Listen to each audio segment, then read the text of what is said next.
Katie Allman reporting for Katie Chats here in downtown Toronto with filmmaker Gavin Michael Booth and the owner of Mimetic Productions. How does it feel to have your short film, To Hell with Love, at the ReelWorld Film Festival? It's pretty exciting. As you know, Katie was cast. You were cast in a film that disappeared on us, which happens in the industry. So I had spent 3 or 4 years on that project developing it before the plug got pulled due to sort of unusual circumstances. And so this is the first. I haven't made a short film in years, so it feels good first to make a short, 2 to have it immediately selected into a festival to premiere almost immediately after we finished it is really exciting. I haven't had anything screening at a festival in some time. So it's going to be really exciting, and I'm a fan of the ReelWorld Film Festival. I've attended some of their events in the past, and it's always been great. So to be on sort of the other side in the mix, I'm really looking forward to it. What was it like working with your wife, Sarah, on the project? Wonderful. My wife, Sarah Booth, is an actress, and she plays the lead in To Hell with Love. She also produced the film with me, and this was sort of, we're newlyweds. We've only been married 3 or 4 months. We've never professionally worked together.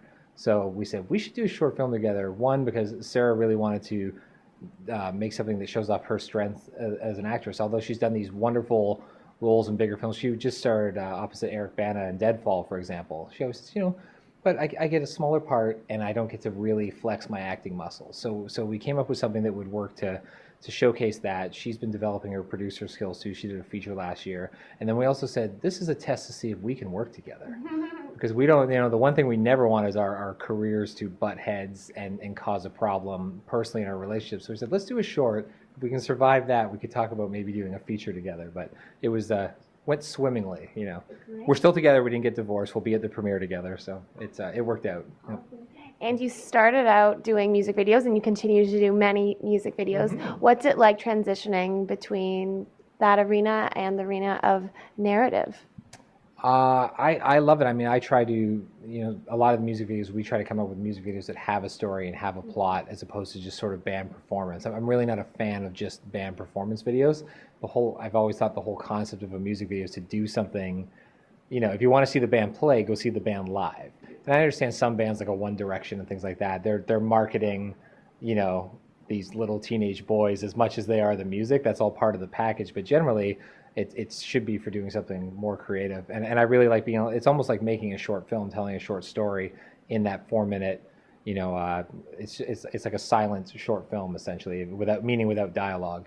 And I love it because I like to be busy. So if you're lucky, you get to make a feature every 2 to 4 years if you're really lucky. So music videos is great because they're generally 1 or 2 days of shooting. The editing time's quicker. There's that sort of more instant gratification of it being released, and the thing I've always loved the most about this industry is you just get to meet so many new people, and a lot of the musicians have become some of my best friends. So now, to work in a career where you can also develop amazing friendships that stay lasting friendships, I think is the best part of it. It never feels like work. What's been the craziest on-set experience or creative idea that you've tackled? Wow. That's crazy. I mean, we've been into the one-take music video kick, like accomplishing anything in a single take is massively challenging because, I should say single shot. We just had this debate the other day. Single take means you got it in one. Single shot means it took multiple takes to get that one. But an unbroken take where everything has to go off unhinged, all the effects, props, actors, camera movements, focus pulling, band performance, everything has to be done in that single 4-minute take. So there's a big, you almost forget to breathe when they, action, and then I'm not breathing, I'm turning blue in the face. I think that's probably the most challenging. But recently it's been, I have a really efficient team. So music videos have become, it's always exciting, it's always fun. I don't mean it to sound boring, but it's a very efficient team. So we haven't had many challenges lately. We're doing one coming up for an artist named Emily that involves a car crash. So I think that's the next one. I'm kind of like, there's always one that I'm nervous about that's coming up where I'm thinking, that's going to require to be on my game that day. So I think that'll be the next challenge. And I've seen your music video with the entire band walking down the street, and there's performers doing backflips, and it's all one shot. How do you orchestrate something like that?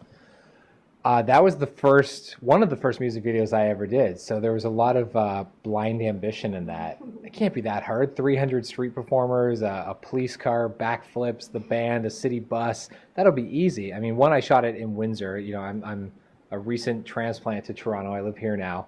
But growing up and living in Windsor, there's not a lot of filmmaking happening. So the city is very generous. It cost us $35 or $60 to close the street for the day, wow, including use of the police car, the the cherry picker crane truck, everything. That video, it's long enough now I can say that whole video was produced for under $100.